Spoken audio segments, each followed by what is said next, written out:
Sarjana academy for design and fine arts और art design teachers forum Bhopal Madhya Pradesh India से हम आप सभी का हार्दिक स्वागत करते हैं। साथियों, आज ये विशेष मौका है हमारे लिए जब हम अपनी प्रिय आदरणीय वरिष्ठ कलाकार मंजूषा गांगुली जी को उनके कोलाज से रचते देखेंगे। मंजूषा जी इस वक्त कैलिफोर्निया अमेरिका में हैं। वहां से उन्होंने हमारे लिए वक्त निकाला है और अभी थोड़ी देर में वो हमारे साथ रूबरू होंगे। इससे पहले कि मंजूषा जी आए, मैं आपको एक कविता सुनाना चाहता हूं। कविता का शीर्षक है मौसम। लगता है एक एक कर अब सब साफ साफ सूझता है मुझे, मेरा अतीत, रिश्ते और बचपन। कितना घना था यह सब इतने अरसे तक मेरे आसपास। एक एक कर झाड़ पोंछ कर रखने लगी हूं करीने से, उस गर्माहट को, नमी को, छुअन को। फिर उसी जगह रख दिया है मैंने घनी यादों के डिब्बे में, थोड़ा और पीछे सरका कर। अब ये सब मुझे परेशान नहीं करते पहले की तरह, क्योंकि उन्हें अब मुझ पर पूरा भरोसा है कि मैं उन्हें छोड़कर कहीं नहीं जाऊंगी अजनबी की तरह। मेरा मौसम अब साफ साफ है, आईने की तरह। बहुत अच्छा। ये शानदार कविता उस वरिष्ठ चित्रकार कलाकार की है, आदरणीय मंजूषा गांगुली जी की। मंजूषा गांगुली जी सामने आए इसके पहले मैं गुजारिश करूंगा सोनिया राशिद मैडम से। I sincerely request Sonia Rashid madam to say few words about Manjusha दीदी। Thank you, Sunil. I'm absolutely delighted to be here and to be able to speak about my very, very dear friend, who is more than a friend. She is my family. I've been extremely, extremely close to Manjusha, Mr. Ganguly, and to Arup. I met them in '92. Mr. Ganguly taught me pottery. And since then, our association has become more than just a student and a teacher, but a very, very close family relations.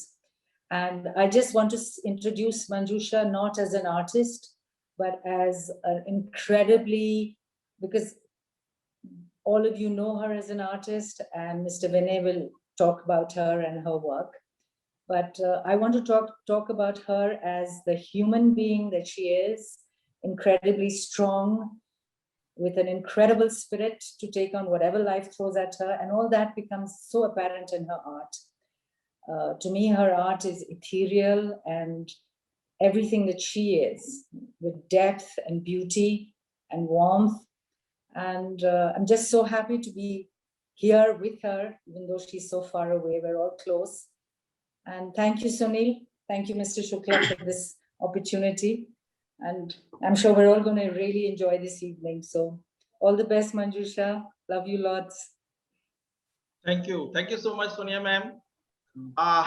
मंजूषा दीदी वैसे किसी तारुफ की मोहताज नहीं है, लेकिन कुछ लोग नए जुड़ते हैं। कुछ हमारी खुशकिस्मती है कि हमारे कुछ दोस्त पाकिस्तान से जुड़े हैं, कुछ सिंगापुर से जुड़े हैं। जैसे ही वो पता लगेगा तो मैं आपसे उनका तारुफ कराऊंगा। लेकिन मंजूषा जी को आने के पहले मैं गुजारिश करूंगा वरिष्ठ लेखक, चिंतक, कला समीक्षक विनय उपाध्याय जी से, जो अपने अंदाज में उनका तारुफ दें। विनय जी।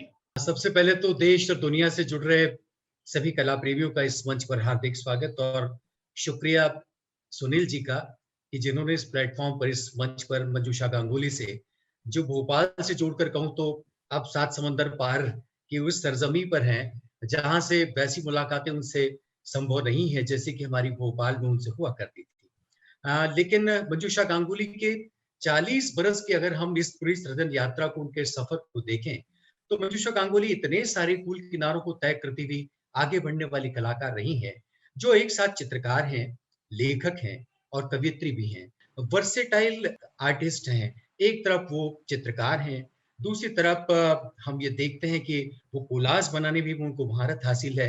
स्कल्पचर्स उन्होंने बहुत अच्छे बनाए हैं। मूर्ति शिल्पों यानी सेरेमिक कला को लेकर भी उनका रुझान और उनके क्रिएशन हम सब लोगों तक गाए बगाए पहुंचते रहे हैं।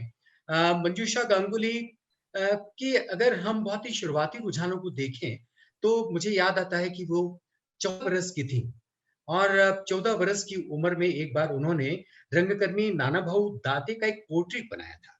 और जब ये पोर्ट्रेट बनाकर उन्होंने अपनी माँ को दिखाया, तो माँ को लगा कि मेरी बेटी में कितनी सारी संभावनाएँ मुझे नज़र आ रही हैं। और इस तरह से एक बेहतर प्रशिक्षण का मार्ग उनकी माँ ने उन्हें दिखाया। और हम सब जानते हैं कि उस समय ग्वालियर स्कूल के बहुत ही अज़ीम चित्रकार आदरणीय श्री भांड साहब, लक्ष्मण भांड साहब की वो शागिर्द बनी और उनके साथ एक गुरु और शिष्य का नाता उनका बना और लगातार मंजूषा गांगुली ने अपने हुनर को, अपनी कला को निखारा। मंजूषा जी, अब जबकि हम लगभग 40 बरसों की उनकी यात्रा के विभिन्न पड़ावों को जोड़कर जब उनकी उपलब्धियों को देखते हैं, उनकी कामयाबियों को देखते हैं, उनके काम को देखते हैं, तो इतना सारा कहने को बनता है सुनील भाई, लेकिन कहते हैं कि समंदर को हथेली में उलीच कर अगर थोड़ा-सा मैं आप तक पहुँचाऊँ, तो मैं कह सकता हूँ कि मंजूषा गांगुली जितने अच्छे पोर्ट्रेट बनाती हैं, जितने अच्छे रेखांकन करती हैं, उतने ही अच्छे वो चित्र बनाती हैं, उतने ही अच्छे उनके कोलाज, जो कि 1977 से लगभग उन्होंने कोलाज बनाना शुरू किया, तो तब कोलाज को लेकर हमारे देश में उतना क्रेज़ था नहीं।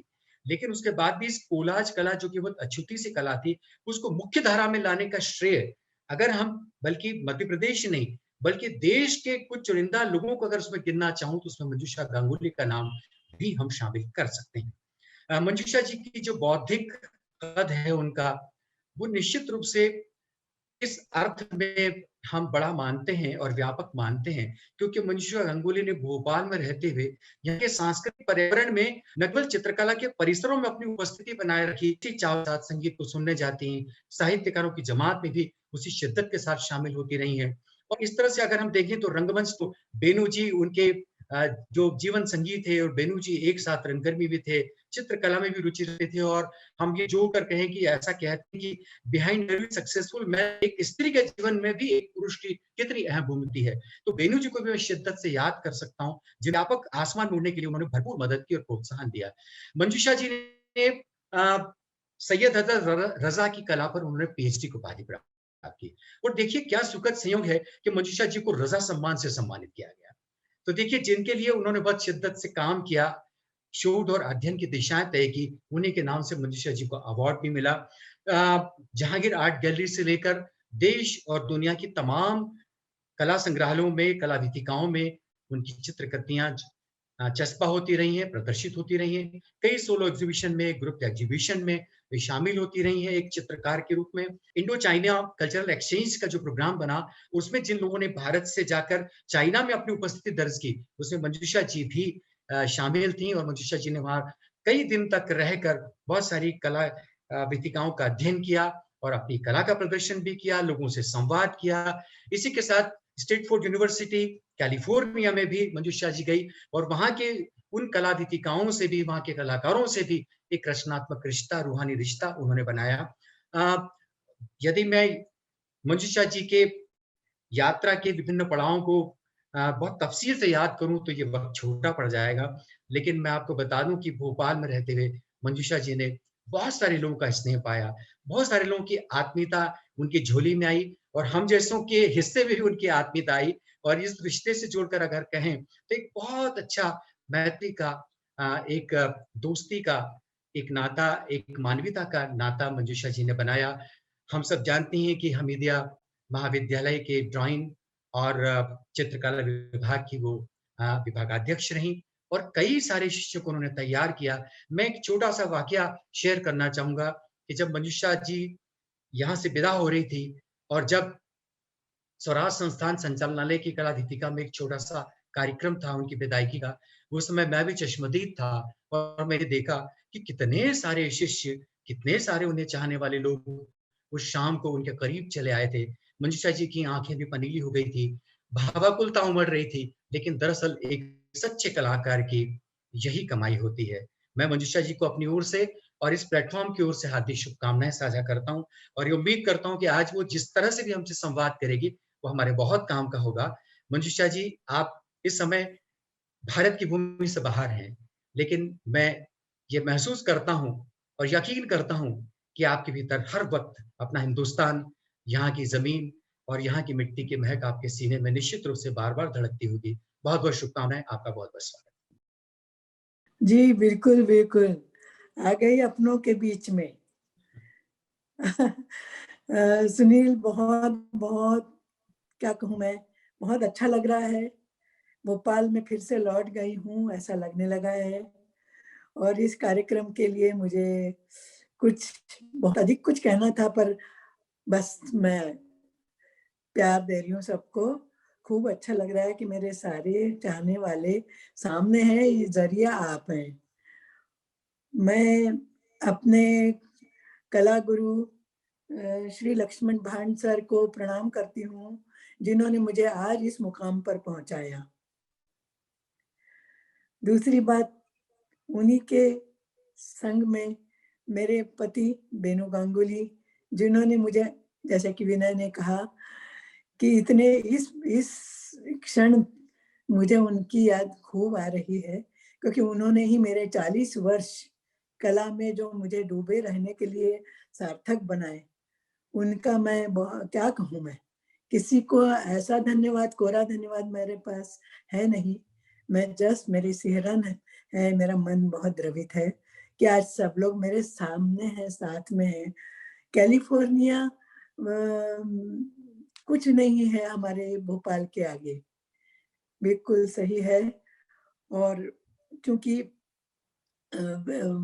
कई जगह पर मैं गई हूँ, जैसे विनय ने सभी कुछ बता दिया जो मेरे लिए ही याद करना मुश्किल था।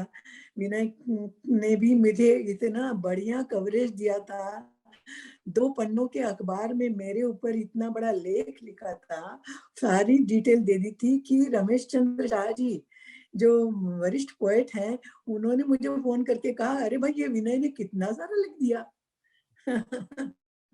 ये मेरे लिए बहुत बहुत ज्यादा, मतलब क्या बताऊं। अब सारी चीजें मुझे अब लौट के आ रही हैं, और मैं भोपाल में फिर लौट रही हूँ, लौट गई हूँ। कोलाज मेरा बरकरार है, पूना में हूँ। पूना के भी आर्ट वर्ल्ड में मैंने अपनी जगह बना ही ली है।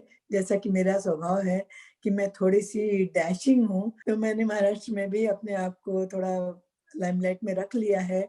और पूना के आर्ट गैलरी, आर्ट टुडे में मेरे 3 सोलो शोज हो चुके, इस बीच में एक ग्रुप शो भी हो चुका। और मुझे ऐसा लगता है कि हम सब जगह अपने आप की कला के जरिए ही जाने जाने चाहिए। और कोलाज, चूंकि अभी भी ऐसा लगता है कि कोलाज को जानना, मतलब समझना से ज्यादा जानना बहुत जरूरी है। क्योंकि कोलाज से ही, मतलब यदि मैं थोड़ी से पीछे जाऊं, कोलाज पर ही आऊं, कोलाज मेरे लिए एक बच्चा है जिसने मुझे पहचान दी है।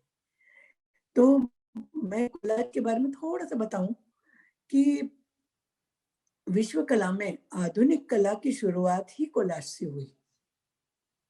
बहुत कम लोग जानते, पिकासो, अर्नेस्ट, मैक्स अर्नेस्ट और ब्राक जैसे कलाकारों ने जहां कूंची रखी, वहां कोलाज ने, मैक्स अर्नेस्ट और पिकासो ने उसे और दम दिया और आगे बढ़ाया।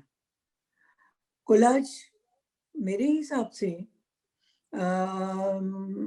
केवल चिपकाने की कला नहीं, बल्कि वो कोलाज को फ्रेंच और जर्मन भाषा में चिपकाना ही कहते हैं, ग्लूइंग या पेस्टिंग। लेकिन मेरे हिसाब से केवल चिपकाना ही कोलाज नहीं है। कोलाज यानी कितना बड़ा माध्यम है हमारे लिए। और केवल कागज ही नहीं होते हैं, कई तरह की रंगीन कृतियां होती हैं, और इन रंगीन कृतियों को हम रीअरेंज करते हैं। हमें इतनी छूट है, या हम आर्टिस्ट को छूट लेनी ही चाहिए, क्योंकि ऑलरेडी जो बना बनाया है उसे हम वैसे के वैसे काट के रख दें तो वो कोई कला में शामिल होने वाली बात नहीं है। क्योंकि वो तो हम कर ही सकते, कोई भी कर सकता है जो कलाकार नहीं है। पर एक कलाकार यदि वो का वही रख दे तो वो तो कॉपी हो गई, और कॉपी तो करना ही नहीं चाहिए। ईश्वर की सारी देन हमारे पास में, हम उसकी क्या कॉपी करेंगे। सारी तरफ दृश्य हैं, सभी जगह हम मनुष्य हैं, पोर्ट्रेट्स बन रहे हैं, आर्ट संस्थाएं चल रही हैं, सब कुछ है। पर अपनी जगह बनाने के लिए अपने आप की पहचान आपको अपने कलाकर्म से ही करनी होगी। आप कुछ नया करिए। नया करने के लिए कुछ भी कर देना नया नहीं होता।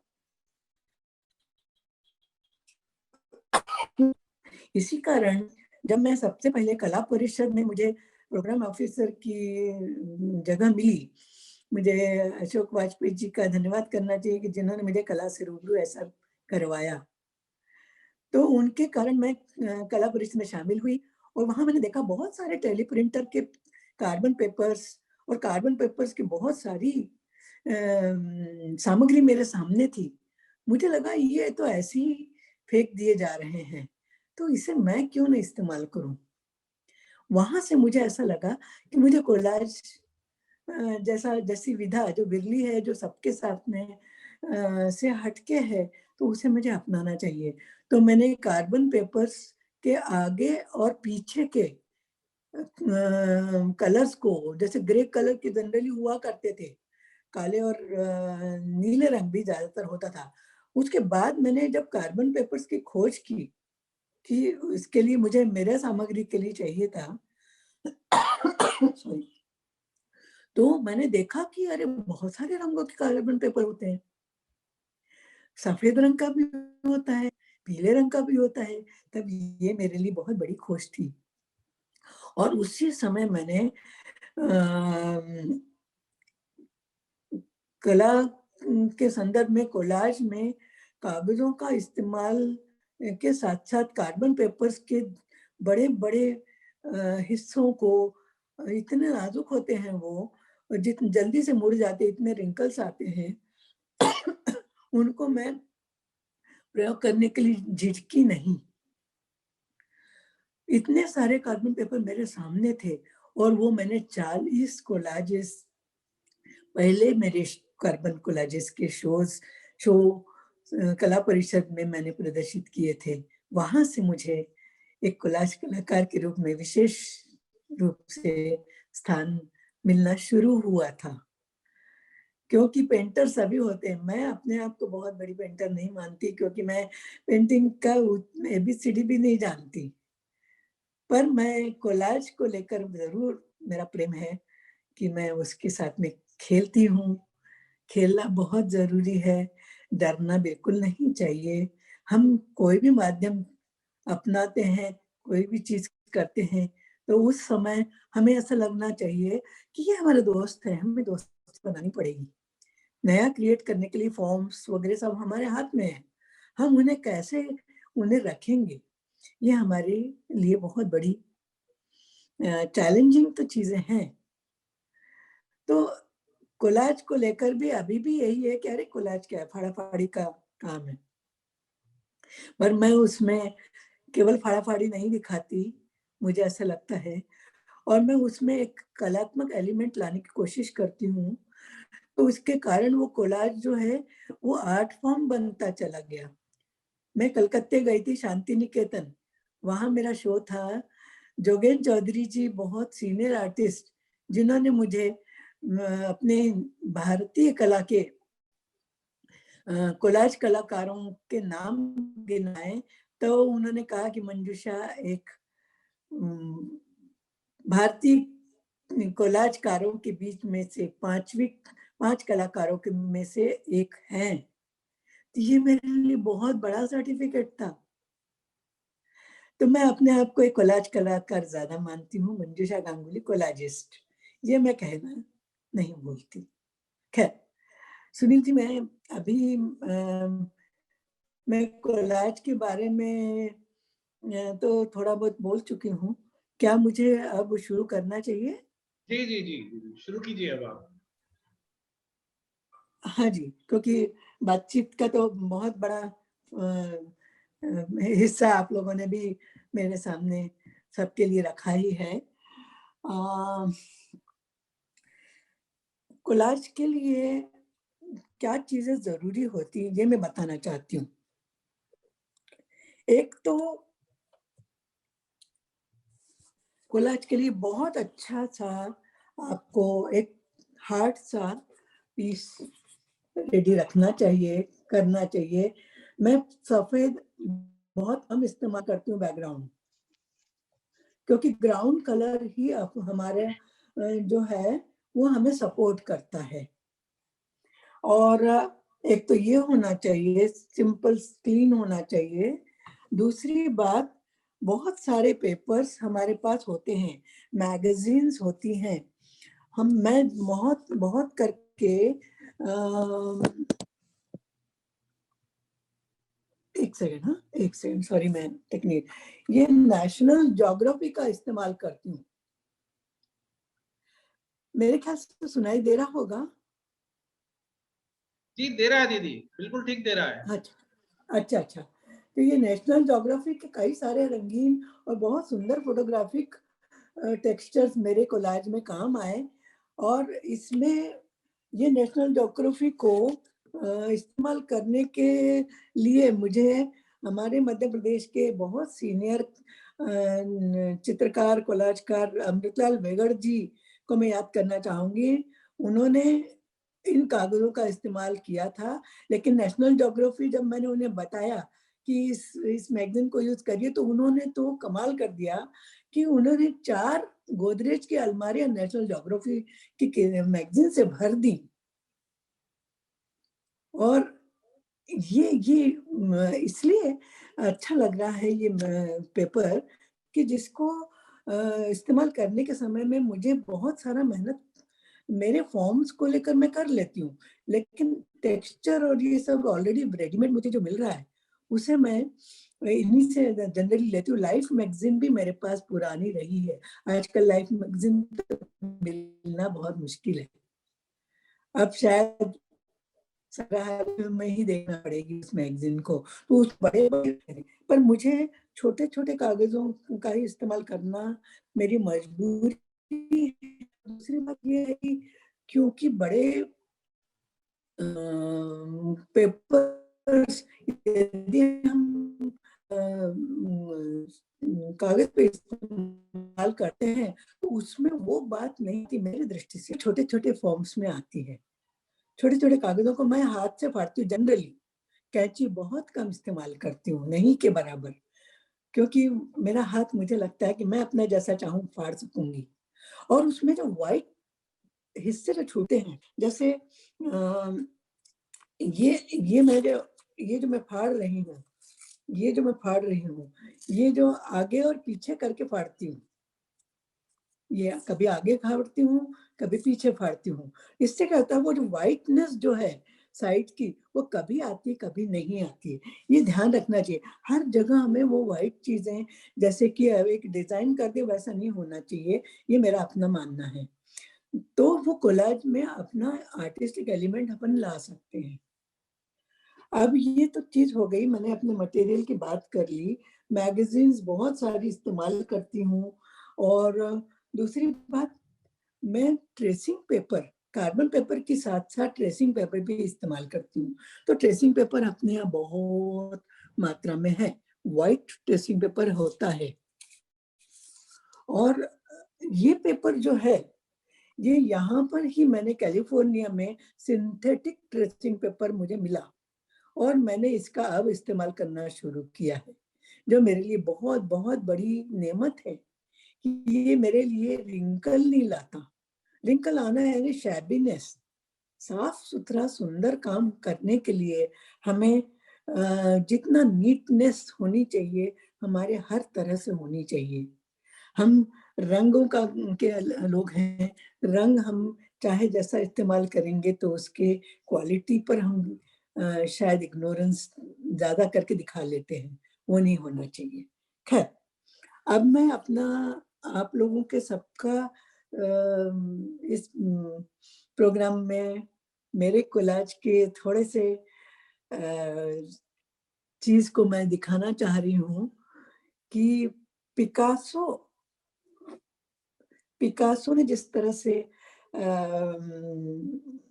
मॉडर्न आर्ट की शुरुआत कोलाज से की, तो मुझे लगता है कि उनके उनके तौर में तो मैं जा नहीं पाऊंगी।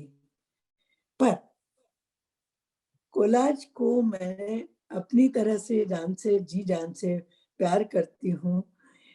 ध्रुव शुक्ल मुझे हमेशा कोट करते हैं कि कोलाज मंजूषा के जी से जाता नहीं है। ये मेरे ज़हन में अभी सचमुच बैठ गया। अब मैं वो जी से जाने ही नहीं दूँगी जब तक हूँ। तो ये कोलाज में मैंने अपनी तरह से ग्राउंड तैयार करने के लिए बहुत सारी चीज़ें तैयार कर ली हैं। नीटनेस ग्राउंड की बहुत ज़रूरत होती है, जैसा अब ये भी एक है। ये भी सफ़ेद मैंने अभी आप लोगों के लिए लिया कि जो बहुत सारे लोग जो हैं, उनको भ्रांति है कि सफ़ेद के ऊपर अपोज़िट कलर्स जल्दी से उठेंगे। तो मुझे सफ़ेद से परेशानी होती है, सफ़ेद से परेशानी होती है। तो मैं ये दिखाना चाहती हूँ कि जो चीज़ है, वो ज़रा कम करें। वो नहीं करें जो कोलाज के लिए हानि दे सकती है। तो मुझे क्या होता है, अब ये व्हाइट है, तो मुझे इसको कलरफुल करना पड़ता है। पेंट तो करूँगी नहीं। कोलाज में पेंटिंग नहीं आती, ये भी ध्यान रखिए कि ब्रश वर्क आप ना करें, नहीं तो वो कोलाज कहाँ हुआ? वो मिक्स मीडिया में बदल जाता है। प्योर कोलाज में केवल चिपकाना ही होता है। इसलिए मैं ग्राउंड को भी कागज से ही कवर करती हूँ। ये मेरे पास बहुत सुंदर-सुंदर यहाँ पर मुझे रंगीन पेपर मिल रहे हैं, जो थोड़े से रैपिंग पेपर कहलाते हैं। इनका इस्तेमाल मैं ग्राउंड के लिए कर सकती हूँ, करती भी हूँ। तो मैं मोस्टली लैंडस्केप्स करती हूँ, जिसमें कि मेरे माउंटेन्स होते हैं, जो सिल्की माउंटेन्स मैं कहती हूँ जिन्हें। अब ये मैं जैसा अब ये सफ़ेद जो है, उसके ऊपर मैं इसको चिपकाना चाहूँगी। यदि ये मैंने फ्रेम के आस-पास कर लिए, तो सबसे पहले ग्राउंड को आप पेपर टेप जो होता है, उससे बाउंड्री ज़रूर बना लीजिए। भले ही बाद में आपको फिर से बाउंड्री बनाना पड़े, पर ये नीटनेस के लिए है। तो ये जैसे ये मैं चिपकाऊँगी, तो मेरे कोलाजेस जो है ना, बहुत सारे मैं चिपकाती नहीं हूँ कागज़। क्योंकि बनाते समय तो हम नीचे स्ट्रेट रख के बनाते हैं। सीधे ये जैसा भी ये रखा है, ये मैंने बनाते हुए रखा है। उसके ऊपर कागज़ रखती चली जाती हूँ, हटाती हूँ लगाती हूँ, पर चिपकाती नहीं। चिपकाती तभी हूँ, जब मुझे विश्वास हो जाता है कि मेरा ये काम अब फाइनल स्टेज पे आ रहा है, तब मैं उसे चिपकाना शुरू करती हूँ। तो चिपकाने के लिए भी पूरा ग्लू मत लगाइए, नहीं तो वो रिंकल देगा। तो मैं जितना थोड़ा एक बूँद मेरे सारे खुले-खुले पेपर्स होते हैं। इन खुले-खुले पेपर्स में ही वॉल्यूम होता है। पैडिंग करना चाहिए, सिंगल एक काम लिया, सब छोड़ा। तो ये बेसिक चीज़ें हैं, जो मैं अपनाती हूँ, इसलिए आपको बता रही हूँ, अपना-अपना सबका तरीका है। तो जैसा मैं ये कर रही हूँ, तो ये मैंने ये जो किया, तो उसमें नीचे का जो रोए वाला हिस्सा रखा। उसे मैं कैंची से नहीं फाड़ा है। तो अब इसको मैं जब चिपकाऊँगी, तो केवल 1 बूँद इधर कोने में, 1 बूँद इधर, 1 बूँद इधर, बस पीछे। वैसा इतना ही चिपकाऊँगी, बाकी सब चिपकाने का कोई मतलब नहीं है। तो मैं इसको दिखाना चाहूँगी थोड़ा-सा। सुनील, मैं ऐसा अब शुरू करती हूँ। हेलो? जी दीदी जी, चलिए चलने दीजिए। हाँ, सॉरी मैं मुझे कन्फर्म करना पड़ेगा मेरी आवाज़, खुरदुरी आवाज़ जा रही है कि नहीं? जा रही बिल्कुल मैम। जा रही ना? जी, जी, बिल्कुल, बिल्कुल। तो मैंने अपनी पूरी तैयारी कर ली है। हमेशा एक आर्टिस्ट को कुछ भी काम करते समय आपका सोच होना ज़रूरी है। आप क्या करना चाहते हैं, ये पहले से ही आपके सामने होना चाहिए। अब जैसा अब ये सारी तैयारी, अब ये ग्लू है, फेविकोल है ये। तो फेविकोल डायरेक्टली ट्यूब से करना नहीं चाहिए। हालाँकि मेरे पास ये है, ये मैंने इसको इसमें लिया, ग्लास में लिया छोटे से, उसमें पानी मिलाया है और ब्रश तो अपना कहीं जाएगा नहीं, तो ब्रश से ही घोलना है और ब्रश से ही एक-एक बूँद, जैसे अब ये मैं ग्राउंड का कर रही हूँ, तो इसमें इसको जैसे मैं उठा रही हूँ, तो ये छोटा-सा ये पीस मैंने इत्तू सा बिंदी यहाँ लगा दी, ये लगाई। और ये देखिए, ये थोड़ा सा लगा दिया और थोड़ा सा खींच दिया साइड्स में, तो क्या होगा वो गोंद के वो जो शेप आते हैं ना, वो इसमें आपको प्रॉब्लम नहीं देंगे, क्योंकि फेविकोल चिपकाएंगे तो आपने पतली ट्रेसिंग पेपर है या ये वाले जो कागज है, उनमें क्या होता है, ये रिंकल ले आते हैं तो उसका दाग रहता है, वो दाग आना ही नहीं चाहिए। अच्छा, दूसरी बात, मैं क्योंकि माउंटेन्स पर ज्यादा काम करती हूँ, तो मेरे पास, क्योंकि मैं भ्रमण बहुत करती हूँ, तो माउंटेन्स तो अपने को सभी जगह मिलेंगे, तो ट्रेन से जाना या कहीं कहीं भी जाना, अब यहाँ पर तो माउंटेन का ही पूरी दुनिया है, कैलिफोर्निया में विभिन्न माउंटेन्स हैं, तो मैं कागजों में से फाड़ कर जब मैं कोई भी चीज चिपका रही हूँ, तो पहले तो मैं ये पीसेस माउंटेन के शेप में हाथ से फाड़ लेती हूँ।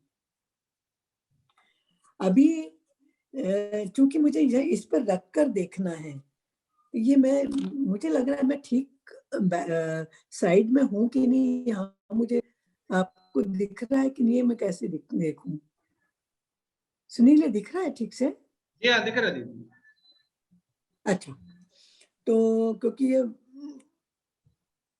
काम पर भी मेरा मोबाइल थोड़ा सा मैं हिलाऊंगी तो बड़ा डर है नहीं, कि मत, वो उसको मत हिलाइए आप, फिर से बिल्कुल ना मत गायब हिलाइए, हो। प्लीज प्लीज मत हिलाइए। अब फूंक फूंक के कदम रखना पड़ेंगे।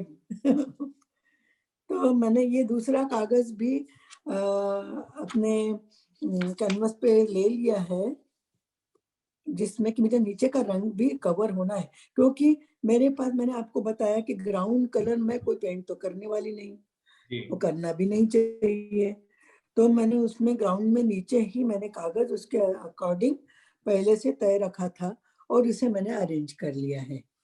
ये देखिए, ये ब्लू कलर का कागज मैंने इसमें डाल लिया है अंदर से, है ना, तो इसमें भी मैं वही बूंद भर रखूंगी, बैकग्राउंड में जरा सा उठाऊंगी और जस्ट थोड़ा सा बूंद, ऐसा नहीं कि सब जगह लगा दिया आपने, है ना, ये हमने इधर चिपका दिया, नीचे को चिपका देंगे, ऐसा करके एक नीटनेस के साथ में हमने इसको तैयार करना है। अब क्योंकि मेरी थीम तैयार है, मेरी थीम बहुत पूरी तरह तैयार है, तो मैं जानती हूँ कि मुझे करना क्या है, ऐसा सबको होना चाहिए, नहीं तो क्या है, जो टाइम से जो बन जाए वो बन जाए, ऐसा नहीं होना चाहिए, आपकी तयशुदा चीजें होनी ही चाहिए। तो मैंने अपनी तरह से तय मामले में मैंने माउंटेन्स यहाँ के ही रखे हैं जो सब जगह मिलेंगे, और मैंने बहुत सारे माउंटेन्स के शेप्स कागजों में से काट के धर लिए हैं। ये एक है, ये एक है, ये है। अभी मैं अरेंज करूंगी मेरे हिसाब से, मेरे डिजाइन में कन्वर्ट हो जाएंगे, और उसमें मैं अनइवननेस दिखाऊंगी, क्योंकि माउंटेन्स में एक लेंथ माउंटेन की होती नहीं कभी भी। अभी ये देखिए, अभी डिफरेंट डिफरेंट कागजों के मैंने माउंटेन कट कर लिए हैं, है ना। दीदी एक बात अब पूछूं क्या? हाँ, अपर्णा, हाँ बोलो। आप क्या की स्केच बना के रख लेते हैं? नहीं की स्केच बनाते हैं? नहीं मतलब नहीं ऐसा कुछ भी नहीं करते? नहीं, क्यों? अच्छा, बस आपने इसलिए, इमेजिन कर लिया कि आपको क्या बनाना है, हाँ मतलब पहले से, कंप्लीट वर्जन आप इमेजिन कर लेते हो, बिल्कुल बिल्कुल है ना? बिल्कुल और फिर बिल्कुल, इसके बाद उसको रख रख के आप अपने सारे कागज काट के रख लेते हो, फिर ये प्रोसेस फिर शुरू होती है हाँ बिल्कुल बिल्कुल सही बोला, है ना? क्योंकि ना क्या क्या होता है कि हम की स्केच करेंगे तो कागज उसके अकॉर्डिंग हमको हाथ से फाड़ना मुश्किल होता है, कैंची लेनी ही पड़ती है, तो वो रटा रटाया मामला नहीं मैं करती, मुझे जो इंस्टेंट हाँ, जो सूझ जाता है उसको मैं ये करती हूँ। जब एक बार मैंने काट लिया तो फिर मुझे ऐसा लगता है कि माउंटेन थोड़ा तिरछा होना चाहिए, तो मैं हाथ से पहले यहीं पर ये जो की स्केच हो रहा है, ये अपने आप में लाइव की स्केच हो जाते हैं, जिन्हें मैं टाइम से चेंज कर देती हूँ। हो सकता है कि जो मैंने सोचा है वो एक अलग खाचा होगा, लेकिन करते समय हो सकता है कुछ अच्छा और लगता है। वो चीज मैं अपनाती हूँ, तो रख रख के देख ही लेती हूँ। तो वो कैसा होना चाहिए, ये सारी चीजें मैं रख कर ही देखे बगैर नहीं करती। अब जैसा अब ये है, और ज्यादा करके ना जैसा अब ये ऐसा कागज मैंने फाड़ा, इसमें जो लिखावट है उसको जानबूझ के फाड़ती नहीं हूँ, नहीं तो क्या होगा, हम उसमें उलझ जाएंगे, बिल्कुल। है ना। क्योंकि पेंटिंग तो है नहीं कि हमने व्हाइट कलर लगा दिया, पोत दिया, उसका कलर वो हो गया, तो वो मर्ज हो गया। यहाँ तो कागज ही है, वहाँ कुछ कर नहीं सकते आप, और कलर डिफरेंट हो जाएगा, टेक्सचर नहीं मिलेगा। सो मैं उसका कब इस्तेमाल करूंगी, कहाँ करूंगी, ये मेरे लिए फिर से चैलेंजिंग हो जाता है। तो ये मैं जिस तरह से अरेंज कर रही हूँ, उसमें मैंने दिमाग में जो रखा है, वो रखा है कि जो पहाड़ है, सिल्की माउंटेन्स मेरी थीम है एग्जैक्टली। तो माउंटेन सिल्की कहाँ होते हैं? मेरे माउंटेन होते हैं, सिल्की तो क्लोथ से जुड़ता है काम, पर हमारा काम तो सिल्की होना चाहिए, मन सिल्की। तो अब मैं रख के देख रही हूँ कि मैं फिर भी मैं देख रही हूँ कि मेरे पहाड़ों में एक पैच और आ रहा है। ये देखो, ये जो अभी अपोजिट हो रहा है, इसको सीधा करके भी दिखा दूंगी। ये देखिए,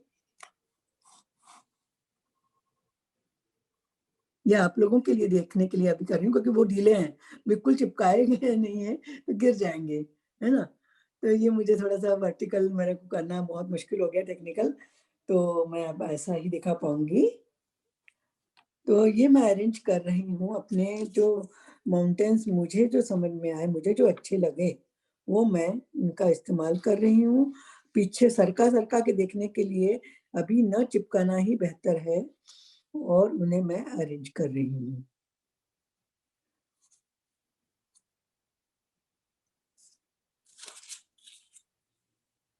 अब मैंने थोड़ा सा खांचा तो बना लिया है कि जैसे कि एग्जैक्टली मुझे क्या चाहिए है, वो मैंने कर लिया है। अब मैं एक एक छोटी छोटी बूंद से इस कंपोजिशन को थोड़ा सा ग्लू लगा रही हूँ, जो मेरा तैयार है ये ब्रश से ही। और मैंने अपनी उंगलियों से ये कागज को थामे रखा है। लकीली कि यहाँ पंखा जरूरत नहीं पड़ रही है, तो उड़ नहीं रहे, अदरवाइज ये बड़ी परेशानी होती मुझे। मैंने थोड़ा सा लगा लिया, उसको थोड़ा सा साइड में साइड से ही चिपकाना है, एकदम बीच में चिपकाएंगे ना फिर वो उठ जाएगा, इसलिए 2 बूंद वहां लगा दिए। और टाइमिंग अपने को ये सब चीजें मिल रही हैं। मैंने धीरे धीरे उसको, क्योंकि उंगलियों से दबा रखा है, मेरी आदत में आ गया है, तो मैं बहुत ज्यादा उसको परेशान नहीं करती हूँ कि वो फॉर्म मुझे दोहराने की जरूरत पड़े। बस ये मेरे थोड़े से चिपक गए हैं फॉर्म्स, और जिनको मैंने अनइवन चिपका लिया है। पर ये मेरे यूं ही कुछ भी नहीं किया गया है, ये सोचा हुआ है। इसी कारण मैं उस पर कंफर्म हूँ, क्योंकि मॉडर्न आर्ट के बारे में जनरल लेमैन का यही कहना होता है कि अरे कुछ भी कर दो, वो तो जो होगा तो वो तो मॉडर्न आर्ट में पॉसिबल है। तो मैं कुछ भी नहीं करती हूँ, मैं सोच कर ही करती हूँ। ये मेरे लिए बहुत जरूरी एलिमेंट है, जो मुझे भांड सर ने सिखाया कि आपको तय करना ही पड़ेगा।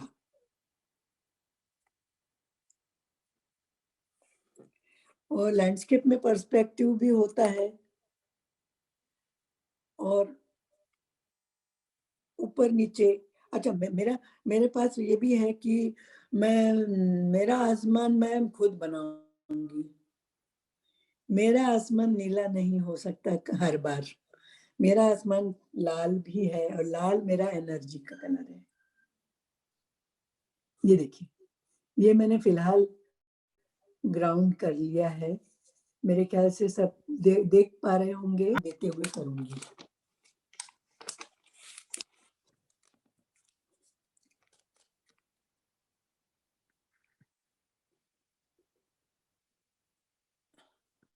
नीचे जितनी गंदगी कर सकते हैं पीछे वो कर सकते हैं, सामने तो साफ सुथरा ही होना है।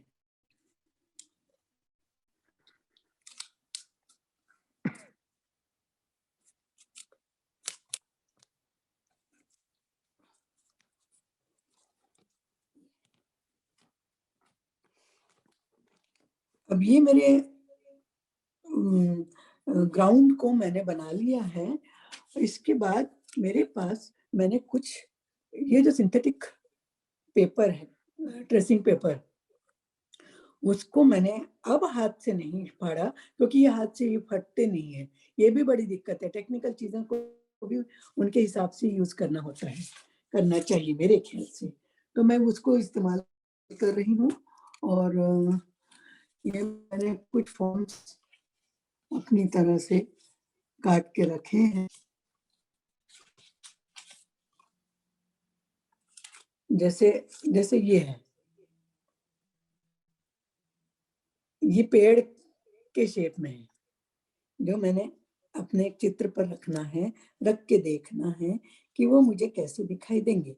जबकि सफेद होते नहीं, पीले होते हैं, नीले होते हैं, हरे भी होते हैं, पर मेरे अपने पेड़ यदि हैं तो मैं अपने जैसा चाहूँ वैसा कर लेती हूँ।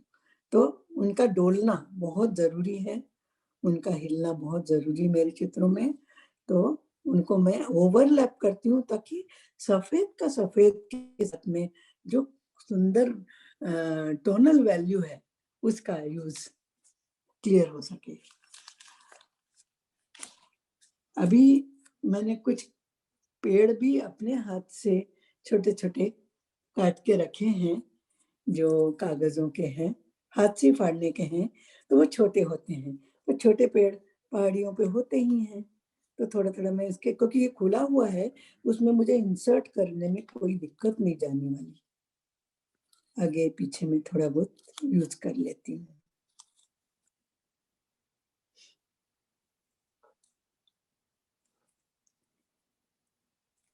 कंपोजिशन का, बैलेंस का ध्यान तो जरूर रखना पड़ेगा, नहीं तो क्या होगा, एक तरफ वजन बहुत ज्यादा हो जाएगा।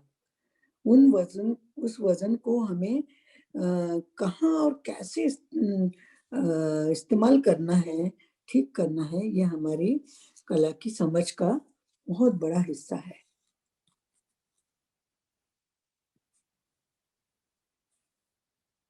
अब ये देखिए, अब ये जो मैं कर रही हूँ, इनको लगा के देख रही हूँ, इसमें मुझे ये समझ में आ रहा है कि पीछे के पहाड़ और सामने के पेड़, उनमें कैसा क्या तालमेल बैठाऊं। तो सफेद में सफेद दिखाना है मुझे, तो मैं कैसे करती हूँ, तो ये चीज को मैं जरा आप लोगों के सामने दे रही हूँ। और चूंकि लाल रंग बहुत हावी है मेरे कोलाज में यहाँ पर अभी फिलहाल, तो मैं उसका यूज कैसे करूंगी आगे वाले में भी। तो मेरे पास ये लाल रंग का पीस छोटा सा है जिसे मैं फाड़ रही हूँ।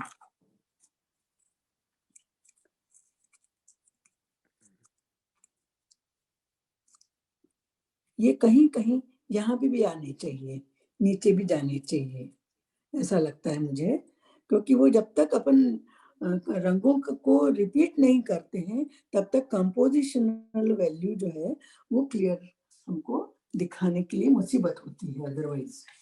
तो जो जो रंग हम इस्तेमाल कर रहे हैं भूल से या सोचकर, उनको मैं कैसे रिपीट करूंगी, रिपीटिशन रिदम लाता है, पर हर तरह से डिजाइनिंग नहीं हो, ये बराबर ध्यान देना है, जिसमें कि हमें ऐसा लगता है कि हमें डिजाइन करना होता तो हम डिजाइन के हिसाब से पेन जरूर यूज करते, पेंसिल यूज करते। अब हमें तो केवल कागज ही करना है। तो मैं ये सोचकर कर रही हूँ कि मुझे जहां तक हो सके फाड़ कर भी दिखाना मेरा काम बनता है। जैसे ये किया,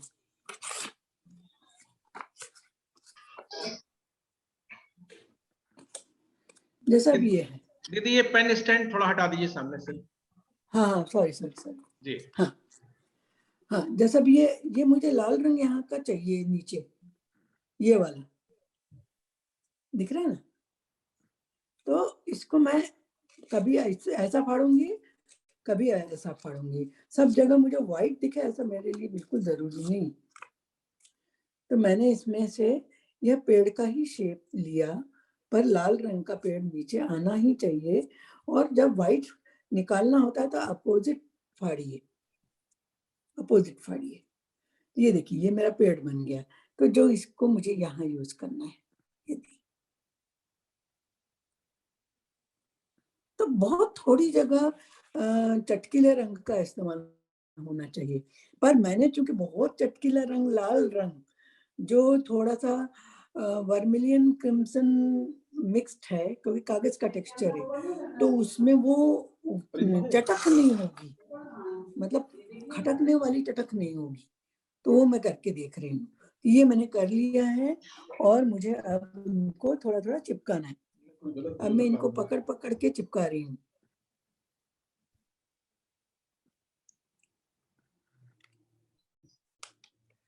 और चिपकाने के लिए भी जस्ट थोड़ा सा, बस ऐसे पकड़ लिया, उसके खुले हुए हिस्से का थोड़ा सा स्पीकर लगा। क्यों रखो तुम तो पिक्चर में? अभी ठीक है, मेरे से कोई प्रॉब्लम तो नहीं आ रही?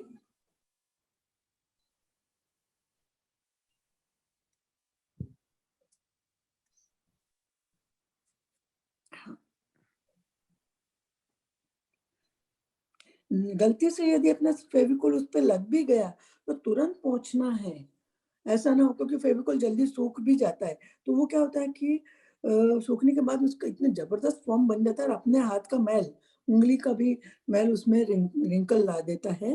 वो अपने लिए अच्छा नहीं होगा। बस ये चीज मेरी चिपक गई।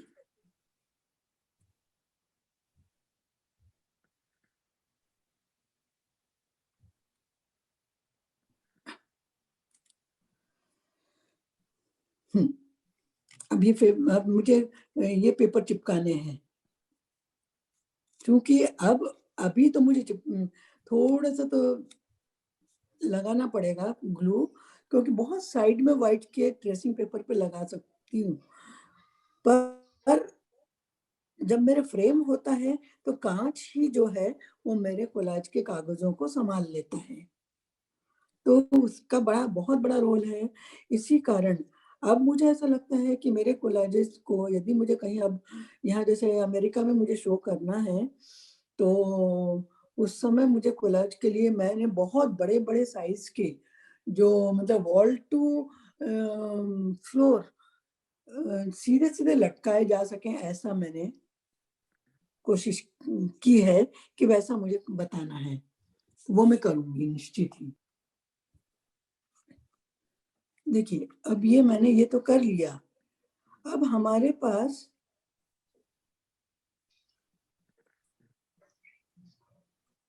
ये वाली स्पेस जो है, लाल स्पेस, इसको अट्रैक्टिव बनाना, वैसे तो अट्रैक्टिव है ही, अभी आप मेरे ख्याल से ये ऐसा नजर आना चाहिए।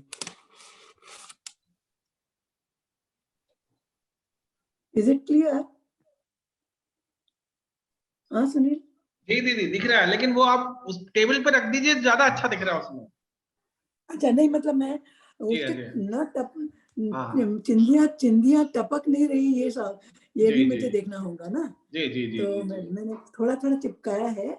जी ये मुझे आपके लिए चिपकाना पड़ा सबके लिए, कि मुझे दिखाना है। खैर ये हो गया। फिर अब मुझे फिनिशिंग टच देना है मेरे काम को।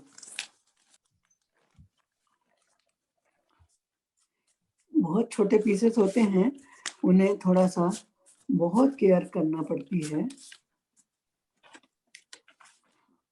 ये मेरा पीस,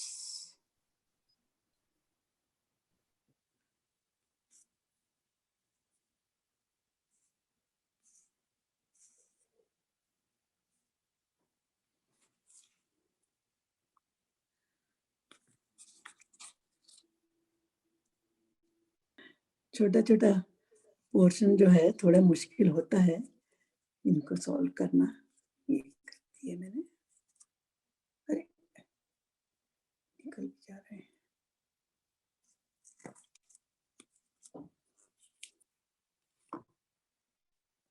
बस ये फिनिशिंग कर रही हूँ मैं, जी। क्योंकि हाँ, बस ये लास्ट फेज है मेरा, इसमें मैं, आप सब लोग मुझे पेशेंस से देख रहे हैं, मुझे अब मैं कॉन्शियस तो हो नहीं आपको पाऊंगी, कॉन्शियस होने की क्या जरूरत है दीदी? पर फिर भी ऐसा लगता है बच्चे देख रहे हैं, तो अपने आप को थोड़ा सा करना पड़ेगा, थोड़ा ठीक ठाक रखना चाहिए, क्योंकि ऑलरेडी मैंने थोड़े से फाड़ के रखे हैं, बट फिर भी कई कई बार लगता है कि ये नहीं, ये कलर एंड टाइम पर कुछ चीजें चेंज करनी चाहिए, ऐसा लगने लगता है, तो वो मैं थोड़ा चेंज कर ही रही हूँ अपनी आदत के अनुसार। और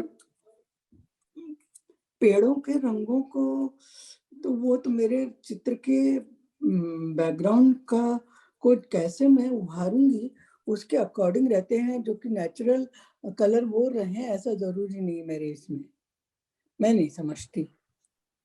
तो हो सकता है कि कई बार अटपटा लगे एक लेमैन को कि अरे भाई पेड़ का रंग तो ऐसा नहीं होता है, नीला रंग कहाँ होता है, पर मेरा तो होता है ना। जी।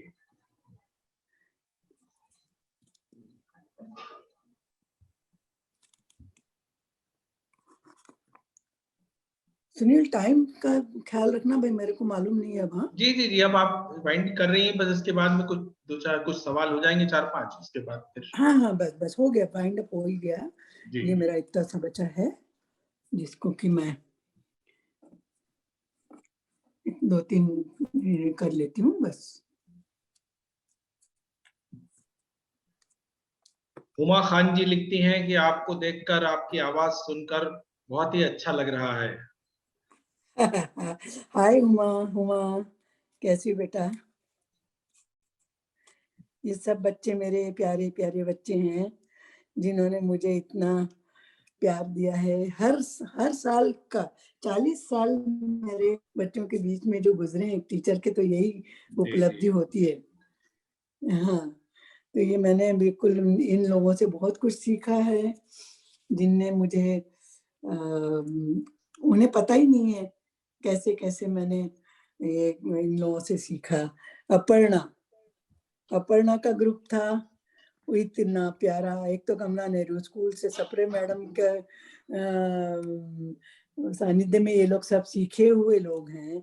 विनय सप्रे को मालूम है मुझे, विनय की मम्मी इतनी स्ट्रिक्ट आर्ट टीचर थी कि उनके सामने बहुत मुश्किल होती थी। हालांकि मुझे कभी उनसे मौका नहीं मिला सीखने का, क्योंकि मैं साइंस की स्टूडेंट थी, तो मुझे मेरे लिए बहुत इन लोगों की बातें सुनकर ही पता लगता था।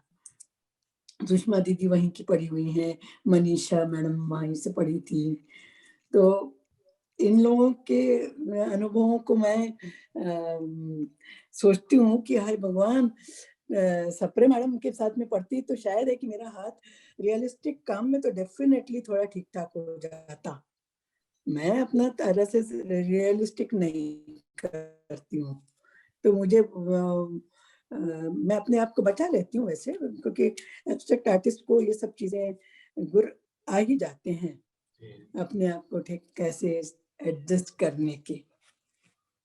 ये मैं पेड़ दिखा रही हूँ, थोड़े से और छोटे होने चाहिए थे, पर फिर भी क्योंकि ऐसे पहाड़ों में दूर से अपन यदि देखते हैं तो ये ऐसे ही नजर आते हैं, लगभग जैसे कोई की कॉर्नर के कंटूर पर ही लगे हों ऐसे। ये पर्व ये पूछना मेरे चाहते लिए हैं दीदी आपसे कि वो पर्व wanted to know that what steps should be taken to ensure that artwork lasts a long period। जैसा कि मैम ने बताया है कि ग्लास फ्रेम से स्टेबिलिटी आ जाती है, फिर भी क्या ये थोड़ा हाँ डेलिकेट मीडियम रहता है? हाँ, डेलिकेट तो बहुत है, और इसको कांच ही सरवाइव करता, कांच से ही। और क्योंकि हमारे ऐसा आया था मेरे सामने एक एग्जीबिशन में कि अकबर पदमसी तो बहुत रिनाउंड आर्टिस्ट हैं, हमारे वरिष्ठ कलाकार हैं, उन्होंने ही अपने लिए खरीदना चाहा था, और 2-3 चीजें और भी थी। मुझे नाम क्यों याद नहीं आ रहा है। तो उन्होंने ये पूछा था कि ठीक है आपके कोलाजेस इतने 6 तो हम खरीद रहे हैं, पर इसकी ड्यूरेबिलिटी का क्या, ड्यूरेबल कैसे रहेंगे? तो मैंने कहा अरे कोलाज तो सबसे ज्यादा ड्यूरेबल होते हैं। तो बोले कैसे? तो मैंने कहा कि देखिए इसमें हम ना सिर्फ चिपकाते हैं और ग्लास में रहते हैं, और फिर ये कोलाजेस मेरे फ्रेम किए हुए आप सनलाइट में तो नहीं रखेंगे, ये आपके ड्राइंग रूम में सजेंगे। तो ड्राइंग रूम में जो जितनी माइल्ड लाइट होती है, जो वो परेशान नहीं करती, वो वाली चीजें हमारे कोलाज के लिए हेल्पफुल होती है, इसलिए लॉन्ग लाइफ रहती है। मेरे तो 40-40 साल के रखे हुए हैं ये कोलाजेस ऐसे जो फ्रेम्ड हैं। वाह। प्रतिभा तो शर्मा ये जी, मेरा प्रतिभा शर्मा जी पूछती हैं दीदी कि ये वर्क कितनी सरफेस पे कर सकते हैं? कितनी सरफेस पे, मतलब कैसे? जी। Thank you ma'am, first of all thank you, आपने इतना अच्छा गाइड किया उसके लिए। आई एम सो तो हैप्पी और मुझे बहुत अच्छा लग रहा है, इंस्पायर हूँ कि मैं भी कुछ ट्राई करूँ। तो जरूर। मैं जानना चाह रही थी कि जैसे कि पेंटिंग लोग करते हैं तो कई सारी जी। सरफेस पे, कैनवास पे भी करते हैं हाँ या हाँ अलग हाँ अलग हाँ सरफेस पे, तो ये जो हाँ हमारा वर्क है इसको हाँ। हम और कितनी कितनी सरफेस पे ट्राई कर सकते हैं, या बेस्ट सरफेस कौन सी होती है जिस पे हम इसको बना सकते हैं, कोलाज का वर्क जो है? अच्छा, देखो अच्छा सवाल है ये। एग्जैक्टली वो सरफेस हमारे काम की है जिसमें ये चिपक सके, कोई भी चीज चिपक सके, क्योंकि कोलाज का मेन मोटो तो चिपकाना है ना। हम कील व्हील से ठोक दे, ठोकना नहीं है, स्टेपल करना नहीं है, हमें जस्ट पेस्ट करना है। तो वहां वो हमारे सारे काम कोलाज के अंतर्गत ही आएंगे। हमको मीडियम का ख्याल रखना पड़ेगा। ये देखिए अब इसे मैंने एक मिनट दीदी, व्यू दिखा दूं मैं ये। Wait wait wait wait wait. अच्छा ये अपोजिट जा रहा है। जी अब नहीं, ठीक है ठीक है ठीक है ठीक है, अच्छा ठीक है ठीक है ठीक है ठीक है जी। जी जी। देखिए अब ये जो नीचे जो तरंगे दिखाई है मैंने, ये मेरे अपना अपना खुद का काम है, जिसमें मैं ट्रेसिंग पेपर को धुंध में या पोएटिक म्यूजिकल फॉर्म्स में कन्वर्ट कैसे करती हूँ, ये मेरा अपना तरीका है। जी जी जी बढ़िया। जी दीदी, बोलिए। ये जो बेस आपने तैयार किया है, ये जिस सरफेस पे आपने बनाया है, ये आपने अलग से तैयार किया है कि ये रेडीमेड कहीं से आपने कोई बोर्ड जो है? ये वैसे तैयार करने की जरूरत नहीं पड़ती, क्योंकि अपने पास जितने भी मटेरियल है, मतलब पैकिंग मटेरियल तो आते ही हैं घर में।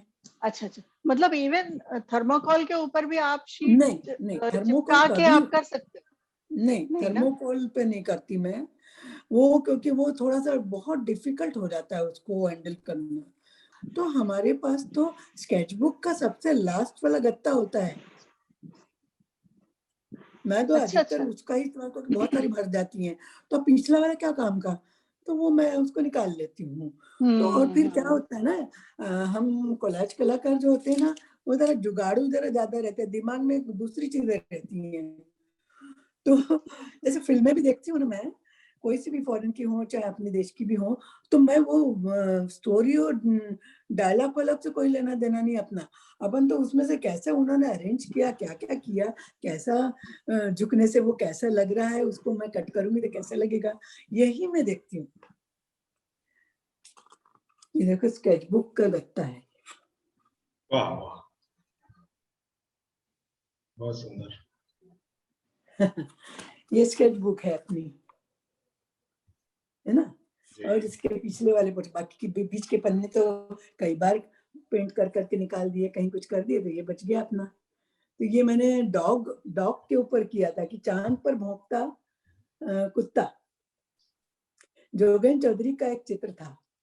जी तो जोगिंद्र चौधरी ने मतलब जितना जो उन्होंने जैसा बनाया था मैं उसको कॉपी नहीं करूंगी, नहीं करती, परंतु उसको मुझे बड़ा अच्छी लगी वो थीम कि चांद पर कैसे भौंक सकता है कुत्ता, पर वो कुत्ता ऐसा एंगल में रहता है हमेशा भौंकते समय कि वो हो सकता है कि जोगिंद्र चौधरी का कुत्ता कहलाए मेरे लिए चांद वाला। ये पूछ रहे हैं कि इन्होंने नाम नहीं है इनका, क्या कपड़े को कागज की जगह इस्तेमाल कर सकते हैं? हाँ, कोलाज के 12 प्रकार वो हैं, मेरे हिसाब से तो मैंने 12 रखे हैं। तो उसमें से पेपर कोलाज, फोटो मोन्ताज, फोटोज काट के भी लगाते हैं जो फोटो मोन्ताज कहलाते हैं, फैब्रिक कोलाजेस कहलाते हैं जो फैब्रिक को यूज करके कपड़ों का इस्तेमाल करते हैं, ग्लास कोलाज, मिरर कोलाज, मतलब जो भी चीज चिपकेगी उसे हम कोलाज में कन्वर्ट करेंगे। तो कई हैं, थ्रेड्स के हैं, वूल के हैं, मतलब आप जितने जो चीज भी आप इस्तेमाल करें आपकी नजर होनी चाहिए और आपकी थीम रेडी रहनी चाहिए, है ना। जी। प्योरिटी को ध्यान रखते हुए कोलाजेस के लिए मैं तो पेंट नहीं करूंगी, पेंट अलाउ ही नहीं करूंगी। बच्चे भी यदि कभी कुछ करना चाहते हैं कि नहीं हमने पेंटिंग की थी उसके ऊपर कुछ चिपका देते हैं, मैं नहीं, ये नहीं चलेगा, क्योंकि मेरे कोलाज मुझे लगता है कि ये मेरा कोलाज है, मेरी बपौती है, ऐसा लगता है कि मेरे कोलाज में यदि ऐसी कोई उटपटांग चीजें करें तो मैं तो नहीं अलाउ करूंगी। कौन बोल रहा है अभी? मैम धर्मेंद्र बात कर रहा हूँ। हाँ लगाई, हाँ बोलो बेटा। मैम कई बार ऐसा होता है कि कॉन्सेप्ट हम लोगों का बनाते समय ना क्लियर नहीं हो पाते हैं हम लोगों के। हम लोग सोचते हैं कि ये ट्री यहाँ नहीं यहाँ होना चाहिए, तो और कई बार बिगड़ भी जाता है और हम लोग बहुत डर जाते हैं कि अब नहीं इसको हटाओ दूसरा कुछ और बनाओ। तो उसके लिए हमें क्या करना चाहिए? ओके, बहुत अच्छा सवाल है। देखो कोलाज ही तो ऐसा माध्यम है जिसमें बिना पोंछे रब किए काम हो सकता है, दूसरा पेपर लगा दो उस पर, ओके है ना। ओके जी यस मैम। और कॉन्सेप्ट तो क्लियर होना चाहिए, ये मैं सुन ही नहीं सकती। आप कोई भी काम करना शुरू कर रहे हैं तो बिना कॉन्सेप्ट कैसे करेंगे, है ना। आप पूछना ये चाह रहे हो कि हमें हमारे इसमें कुछ प्रॉब्लम आती है तो हम कैसे सॉल्व करें, ये हो सकता है क्वेश्चन। तो वो उस चीज के लिए मैंने कहा कि फिर से उसी जगह पर दूसरे रिलेटेड पेपर को चिपका दीजिए। तो क्योंकि आपको मालूम है कि आपकी थोड़ी सी आपने भूल से दूसरा लगा दिया था, वो चिपक गया है, तो उसको मैं कैसे ठीक करूं, तो निकालना नहीं है, हारना नहीं है, पूरा कोलाज बना हुआ फेंकना नहीं है, उसमें फिर से करो, उसमें री पेस्टिंग करो। जैसे अभी दिखाती हूँ तुमको, जैसे यहाँ पर मैंने अभी के अभी ये एक चिड़िया ब्लू रंग की लगाई थी और मुझे बहुत हैवी लग रहा था तो मैंने उसका ऐसे जस्ट टीयर किया, तो उसमें जो चिपका हुआ व्हाइट है वो मेरे काम का हो गया। इतना डेयरिंग तो होना चाहिए। देखो बोलिए जी नेक्स्ट। नमस्ते मैम, मैं गोविंद। अरे गोविंद, कैसे बच्चे? प्रणाम मैम। हाँ ठीक है, बोलो बेटा। मैं मैम एक चीज पूछना चाह रहा था, जैसे कि कई बार जिक्र होता है कोलाज में कि 2D कोलाज 3D कोलाज, तो अभी जो आपने बनाया है तो ये जिसमें कुछ चीजें उभरी हुई हैं, अपन ने एक के ऊपर एक पेस्ट किया है, तो ये 3D कोलाज है या 2D कोलाज ही कहलाएगा ये? देखो ये मल्टी लेयर कोलाज है, जी मैम। Multi layer collage. अपन 2D 3D नहीं कह सकते, है ना, क्योंकि हमने बहुत सारे कागज इस्तेमाल कर लिए, उन्हें चिपकाया नहीं, तो उसमें जो वॉल्यूम आ रहा है ना, वो जो जो उठाओ, हम देखो ऐसे उठा के देख रहे हैं, ये देखो ये खुले हैं, कितना डायमेंशंस है इसके अंदर, है ना। तो ये डायमेंशंस तो हम दिखा पा रहे हैं इनमें, ये देखो ये सब खुले हैं, सब खुले हैं, कहीं नहीं बंद ही नहीं है, ये देखो है ना। तो ये मल्टी डायमेंशनल है ना। तो हम तो कि चिपका देंगे तो फिर वो उठेंगे नहीं। मैं ये पूछना चाह रहा था, जैसे हम कोलाज बनाते हैं, पेपर मीडियम में ही अधिकतर कर रहे हैं जो आपसे सीखा है, तो उसको लंबे समय तक रखने के लिए वो मॉइस्चर आ जाता है उसमें, मतलब वो थोड़ा सा खराब होने लगता है कई बार, तो उससे बचने के लिए कैसे क्या करें? देखो, जब अपन काम करते हैं तो फेविकोल से जनरली चिपकाते हैं ना, तो हाँ। उसको ना अच्छे से पूरा ड्राई होना ही चाहिए। तो मॉइस्चर तो वहीं से आ रहा है ना, तो उसके बाद ड्राई होने के बाद ही आप फ्रेम करने के लिए फ्रेम वाले को दीजिए। कई बार अपन जल्दबाजी करते हैं और कई बार फ्रेम में से हवा जाती आती रहती है, उसको जरा फ्रेमर को जरा बताइए कि हमारे इसमें जरा अच्छा पैकिंग होना चाहिए। जैसे पोर्ट्रेट करना है, कोलाज से पोर्ट्रेट करना है अपने को, जी जी जी। तो पोर्ट्रेट में डिटेलिंग वर्क जो होता है, जैसे मान के चलो एक्सप्रेशन के साथ साथ आई लाइनिंग, जो लाइनिंग वर्क करना है, तो जी। वो हाथ से हम कटिंग नहीं कर पाते हैं, तो क्या कैंची का इस्तेमाल कर सकते हैं उसमें? हाँ, जब आप कट और पेस्ट है ना, तो किसी भी चीज से कट कर सकते हैं आप। पहले से रेडी रख लीजिए, स्ट्रेट लाइंस आपको जब यूज करनी होंगी तो कट ही करनी पड़ेंगी ना, हाथ से सीधे नहीं आ पाती। मेरे काम में तो कभी मैं सीधी लाइन नहीं लेती ना, तो मुझे वो समस्या नहीं आती। लेकिन अभी जो मैं ये ले रही हूँ ट्रेसिंग पेपर, ये थोड़ा हार्ड सिंथेटिक है, तो मुझे हाथ से कट करना मुश्किल हो रहा है, तो मैं कैसे यूज कर गई यहाँ पे, कैंची इस्तेमाल की है मैंने। ऐसा कोई नियम नहीं है ना, वो तो आपकी सुविधा है। Shefalika my classmate. मेरी क्लासमेट 8th-9th क्लास से, तो मैं कुछ बोलूं कि तुम्हारा इतना अच्छा प्रोग्राम, और जाने के पहले हम मिले तुमसे, उसके बाद रोज वीडियो पे भी बात करते रहते हैं, वीडियो कॉल पे भी, मगर अभी यहाँ देख के कितना अच्छा लग रहा है ये नहीं बता सकते। पूरा प्रोग्राम टॉप टू बॉटम देखा, और तुमसे हमने कोलाजिंग सीख के स्कूल में सिखाया था। अभी मेरे 2 बच्चों ने अटेंड किया, नीरू सूद मैम ने भी अटेंड किया तुम्हारा पूरा प्रोग्राम। मैंने उनको लिंक भेजा था। एम्स्टर्डम से मेरी बेटी ने किया, और मेरी बहू अदिता ने, और निहारी, हम सब ने एंजॉय किया। मैं ये पूछना चाह रही हूँ कि जब हम मल्टीपल लेयर्स ऐड करते हैं स्टिकिंग में, तो ग्लू के वजह से वो थोड़ा मेसी हो जाता है, तो क्या ऐसा करे कि वो जो कंफ्यूजन उस एरिया में क्रिएट हो रहा है वो कम हो जाए? अच्छा, गुड, वेरी नाइस क्वेश्चन। देखो, अभी मैंने सब मल्टी लेयर का ही बताया सबको, है ना, तो उसमें बहुत ज्यादा बीच में चिपकाती ही नहीं हूँ, बहुत सारी चीजें तो खुली खुली रहती हैं, है ना, तो मैस हो ही नहीं सकता। एक तो फेविकॉल बहुत अच्छा अपने पास है मटेरियल, पहले तो गोंद हुआ करता था, तो गोंद से क्या होता था, उसके वो जो काला पीलापन अपने हाथ के मैल वो सब उसके अंदर जाते थे। अभी क्या फेविकॉल व्हाइट है, सिंथेटिक है, तो जल्दी से उसका पहुंचने पर भी इम्पैक्ट नहीं आता उतना, है ना।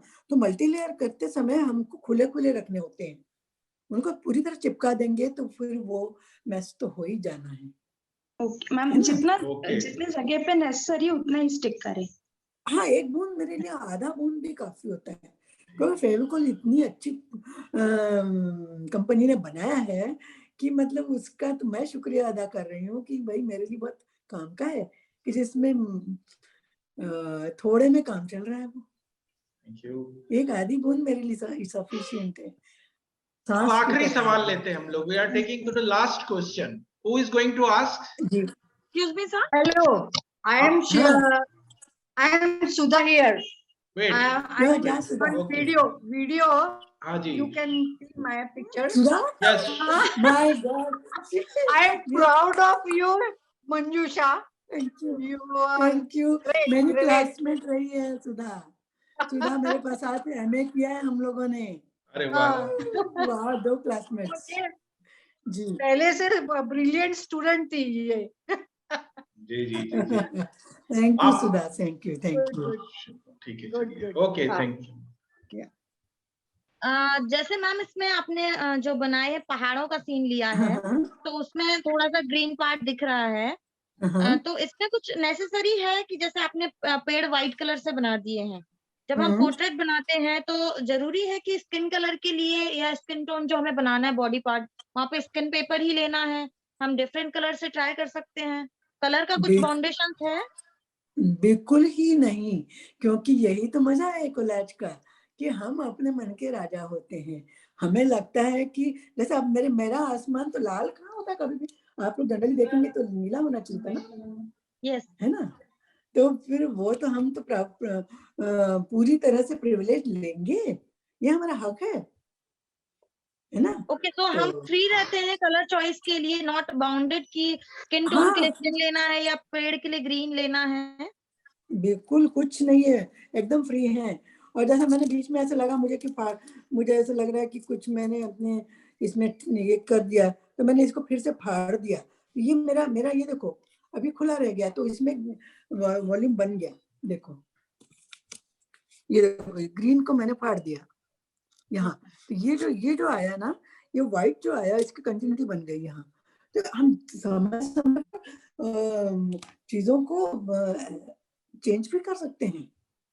हमें ब्रश, क्योंकि रबर नहीं है हमारे पास हम ऑयल पेंट नहीं है, ना हम कर सकते हैं, ना वाटर कलर कर सकते हैं, तो हम क्या करेंगे? तो उसमें हम ये काम कर सकते हैं। टाइमली हमने उसको फाड़ दिया, इसको निकाल भी दे सकते हैं ना अपन, हमें नहीं चाहिए। पर पूरा व्हाइट नहीं रखना है तो आगे पीछे कर दिया, तो वो उसका एक जैसे ये टेक्सचरस, ये जो व्हाइट और ग्रीन प्लस हुआ, जो देखो ये देखो यहाँ, है ना? हाँ आखिरी सवाल मुकेश जी से। मुकेश जी आप सवाल पूछिए। मैम नमस्कार मैम जी एक्चुअल नमस्कार। में वो जैसे आपने टेयरिंग का बताया था कि व्हाइट लाइन आना जरूरी है, तो कंपलसरी है कि वो व्हाइट लाइन हमें जरूरी चाहिए, या हम अगर व्हाइट लाइन ना आए तो भी पेस्ट कर सकते हैं पेपर को? नहीं, कोई मैंने जरूरी नहीं कहा है, मैंने ये कहा है कि आप जहाँ इस्तेमाल करना चाहते हैं तो पूरा का पूरा वो व्हाइट लाइन से कवर मत करिए, कभी उसको भी रहने दीजिए, कभी इसको भी रहने दीजिए। इसलिए एक बार ऐसे और एक बार ऐसे फाड़िए, तो कभी वो व्हाइट दिखेगा, कभी नहीं दिखेगा। और अगर इन केस ना दिखे तो सपोज हमने पेपर लिया और डायरेक्टली ऐसा किया और ना दिख रहा है तो? नहीं, वो आपके ऊपर है, ये आपकी शैली है। ये तो मैंने अपना स्टाइल रखा, इसको मैं कभी फाड़ दी कभी नहीं। तो व्हाइट जगह जो है ना, लाइन जो फाड़ने से आएगी ही, कागज है फिर वो, तो उसमें क्योंकि प्रिंटिंग जो मेथड है उसमें लेयरिंग्स ऑफ कलर्स होते हैं, मशीन पर चलता है जब, उसके बाद अपने को अच्छा वाला पेपर दिखाई देता है। लेकिन जब अपन फाड़ के देखते हैं तो अंदर व्हाइट ही दिखता है। ओके उसके और ऊपर ही कुछ जैसे सपोज हमारे पास कोई ब्लैंक कलर्स हैं, बहुत सारे मल्टी ब्लैंक कलर्स हैं, तो क्या हमको ठीक है, उसको भी मिला के कोलाज बना सकते हैं? नहीं सबसे कर सकते हैं आप, एकदम आपके लिए कोई बंधन नहीं है। ब्लैंक कलर तो हमको जैसे मैंने ये कर लिया ना, मैं इसीलिए रखा जानबूझ के।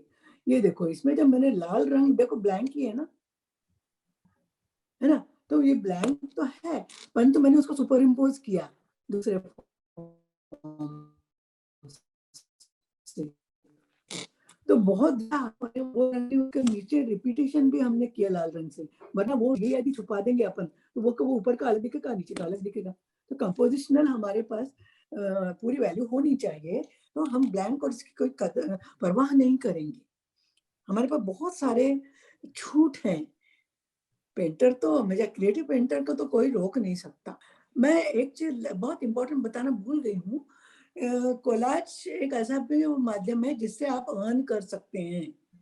जो फिल्मों में भी कोलाजेस होते हैं, मोन्टाज होते हैं, आप वो आर्टिस्ट भी बन सकते हैं और किताबों के कवर्स डिजाइन कर सकते हैं। ये मेरा कोलाज का डिजाइन है ना? तो मीडियम आप अपनी तरह से रोजगार के लिए बराबर इस्तेमाल कर सकते हैं और करिए। और मुझे लगता है कि यंग जनरेशन को अपना अर्निंग भी कुछ हमारे माध्यम दे सकें, ये माध्यम होना चाहिए, ऐसा कर सकते हैं। बहुत शुक्रिया दीदी। जी जी Aparna ji please. Thank you Sunil. प्रणाम दीदी। मंजूषा जी, आपको सुनाई दे रहा है? हाँ बिल्कुल सुनाई दे रहा है। हाँ, अभी जो आपने बताया कि उससे अर्न भी कर सकते हैं, तो मुझे हम लोगों के कॉलेज में जो अभी JOPW चलता है उसके तहत ये याद आया कि हम लोग प्रोजेक्ट इसीलिए कराते हैं कि उससे सिद्ध कर सके कि इससे अर्न भी करते हैं। तो कोलाज एक बहुत अच्छा माध्यम है उसके लिए। बिल्कुल बिल्कुल। आपके फेसबुक पे एक वॉल पे एक कोटेशन पढ़ी थी मैंने। The most important thing in communication is hearing what isn't said. ये आपके वॉल पे था कुछ दिन पहले। हाँ, बिल्कुल है ना? बिल्कुल। तो ये जो अनकहे का रहस्य है ना, मुझे लगता है कि ये आपके पेंटिंग में है, ये आपके कोलाज में है। और आपकी जो कैनवासेस हैं वो भी ऑलमोस्ट कोलाज ही लगते हैं। आज जितना सीखने को मिला कोलाज के बारे में, इतना हम लोगों को जिस समय पढ़ते थे उस समय भी हम लोगों ने बहुत सीरियसली नहीं देखा था।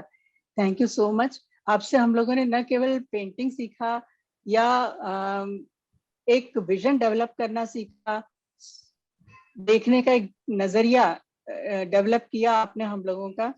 उस सबके अतिरिक्त हम लोगों ने आपसे जीवन जीने के गुर भी सीखे। में एक पहली चीज सीखी अनुशासन, जो आप कहती थी कि रोज रियाज होना बहुत जरूरी है, और उस रियाज के लिए आपको कुछ भी करना पड़े, एक टाइम टेबल बनाइए। और आप खुद भी वही करती थी कि हम लोग आपके घर आते थे और पता पड़ा बेनुदा बिल्कुल गेट पे खड़े हैं, वो कहते थे कि वो डिस्टर्ब मत करो, वो पेंटिंग कर रही हैं, ये उनके पेंटिंग का टाइम। तो इतना अनुशासन आपने रखा। और यहाँ पर बहुत सारे स्टूडेंट्स भी हैं, टीचर्स भी हैं, तो उनके लिए ये सीखने की बहुत अच्छी बात है, जरूरी बात है कि ये अनुशासन हमारी जिंदगी में भी चाहिए। क्योंकि जॉब तो एक अपनी जगह है, उसके बाद भी आपका आर्टिस्ट आपके अंदर का कभी ना मरे, इसके लिए अनुशासन बहुत जरूरी है। सीखा। दूसरा, एक और चीज बहुत बड़ी सीखी कि समस्याओं का समाधान ढूंढना पूरे विल पावर को रख के। तो समस्याएं सबके जीवन में बहुत सारी आती हैं, इनके जीवन में भी इतनी सारी रही हैं, लेकिन इन्होंने जिस तरीके से सामना करके अपना बैलेंस बनाए रखा और फिर वापस ट्रैक पे आ जाती हैं समाधान ढूंढ के। तो ये एक बहुत बड़ी सीखने वाली चीज है। और एक और बात दीदी के बारे में मैं बता दूं, जो बहुत करीब रहने के कारण मैं जानती हूँ कि ये इतने स्टूडेंट्स की मदद इन्होंने की है और उसका कभी जिक्र किसी से भी नहीं किया दोबारा। ये हम ही आपस में जिन लोगों की मदद की है वो बोल लें एक दूसरे से, वो एक अलग बात है। उनमें से मैं भी एक हूँ। बहुत मुश्किलों के समय में उन्होंने हर एक की मदद की और आज भी कर रही हैं। थैंक यू सो मच दीदी। और मेरा सौभाग्य है कि इस अंतर्राष्ट्रीय मंच पर आपको शुक्रिया कहने का मौका मुझे मिला है। आज का डेमोन्स्ट्रेशन बहुत सुंदर था। सुनील जी, आपको और आपके एकेडमी को बहुत बहुत थैंक्स इस प्रोग्राम के लिए। और विनय जी का तो ऐसा संचालन रहता है चुंबकीय, उसको तो कोई हमेशा मेरे को सुनने मन करता है। विनय जी और सभी जितने लोग सुन रहे हैं और देख रहे हैं, उन सभी को थैंक्स।